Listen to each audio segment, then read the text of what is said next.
Good morning, everybody. Welcome to 5 Minutes with Brian. Just a quick little check. I haven't done a 5 minutes with Brian in a very long time, it seems like. And I was getting some guff recently about, how often I come out with videos. And again, I go back to this idea that I don't come out with them like I don't force feed them to you because, I don't want to just put out garbage and, random thoughts from a random crazy man. Well, maybe get that anyway. So anyway, the topic I wanted to talk about today on today's 5 minutes with Brian is self-deprecation.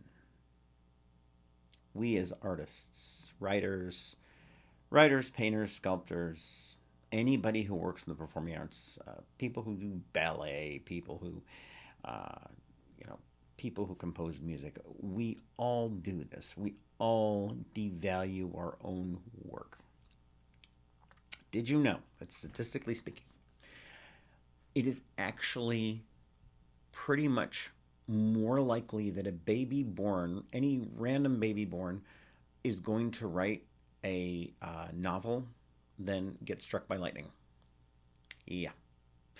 Um, the odds of you, any one baby in the world that's born today, writing a novel are kind of against. Because it's not something that is, as I've talked about before, is not something that necessarily is easy. It's very time consuming. You need to be committed to the process if that's what you're going to do. Um, I say that having just spent a good solid hour and a half editing. It's just one of those things. You have to be committed to that process. It's not easy. There's a lot of rejection. There's a lot of difficult spots. The life of a writer isn't easy, especially if you're going to be an indie writer.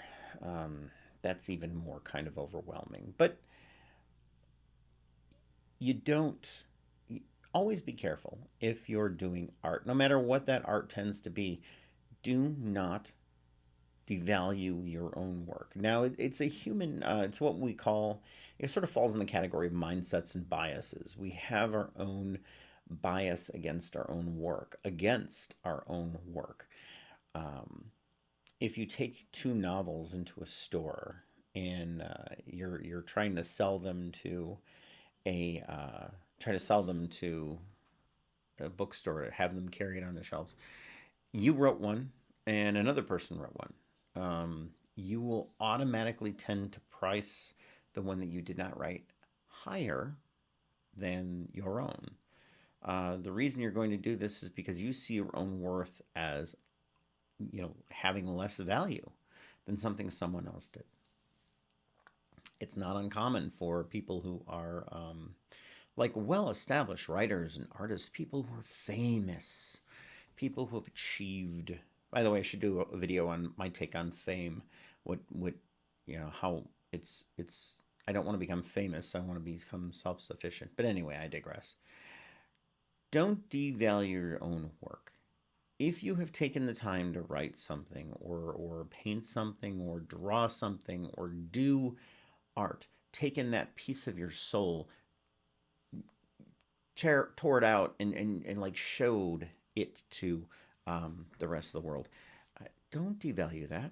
Don't devalue that. Please don't do that. You're worth it. I can guarantee it. You are worth uh, waving that banner. And remember that art, we are all artists. Human beings are all artists. I know you're going to say, well, I don't have any art in me. Yes, you do. You just don't readily identify it. Chefs, professional chefs, their art is the food, their art is the presentation. People who are professional welders, there's a certain amount of flair and artistry to that as well. Um, that's a thing. Dentists, there's a certain amount of beauty that goes into that job well done, the artistry and the it takes a little bit of imagination and creativity to really make everything work. So don't devalue your own worth, please. Anyway, especially as an artist. So that's it for this episode of 5 Minutes with Brian. Thank you for your time. I'm going to put something up on the screen. This is actually what got me thinking about it. This was posted by the Horror Writers Association, or not Horror Writers Association, I'm sorry.